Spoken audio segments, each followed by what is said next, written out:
சென்னை வெப்பேரியில் உள்ள புகழ்பெற்ற கால்நடை மருத்துவ கல்லூரியில் 5 கோடி ரூபாய் வரை முறைகேடில் ஈடுபட்டதாக அந்த கல்லூரியின் முதல்வர் சவுந்தரராஜன் உள்ளிட்ட 2 பேர் பணியிடை நீக்கம் செய்யப்பட்டிருக்கிறார்கள்.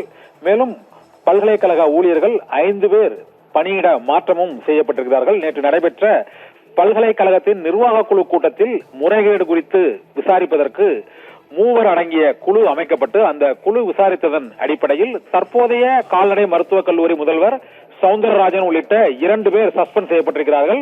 புதிதாக முதல்வர் பொறுப்பில் சதீஷ் என்பவர் நியமனம் செய்யப்பட்டிருக்கிறார். 5 கோடி ரூபாய் வரை மருத்துவக் கல்லூரி பல்கலைக்கழகத்தில் அந்த கணக்கு நிர்வாகத்தில் முறைகேட்டில் ஈடுபட்டிருப்பதாக பல்கலைக்கழக ஊழியர் அவருடன் உடந்தையாக இருந்த முதல்வர் சவுந்தரராஜன் மேலும் 4 பேர் உள்ளிட்ட 7 பேர் மீது நடவடிக்கை எடுக்கப்பட்டிருக்கிறது. இது முதல்வர் சவுந்தரராஜன் உள்ளிட்ட 2 பேர் சஸ்பெண்ட் செய்யப்பட்டிருக்கிறார்கள். 5 கால்நடை மருத்துவ பல்கலைக்கழகத்தின் ஊழியர்கள் 5 பேர் பணியிட மாற்றம் செய்யப்பட்டிருக்கிறார்கள். 15 நாட்களுக்குள் இந்த ஊழல் மோசடி புகார் தொடர்பாக உரிய பதில் அளிக்க வேண்டும் என்றும் பல்கலைக்கழக நிர்வாக குழு உத்தரவிட்டிருக்கிறது.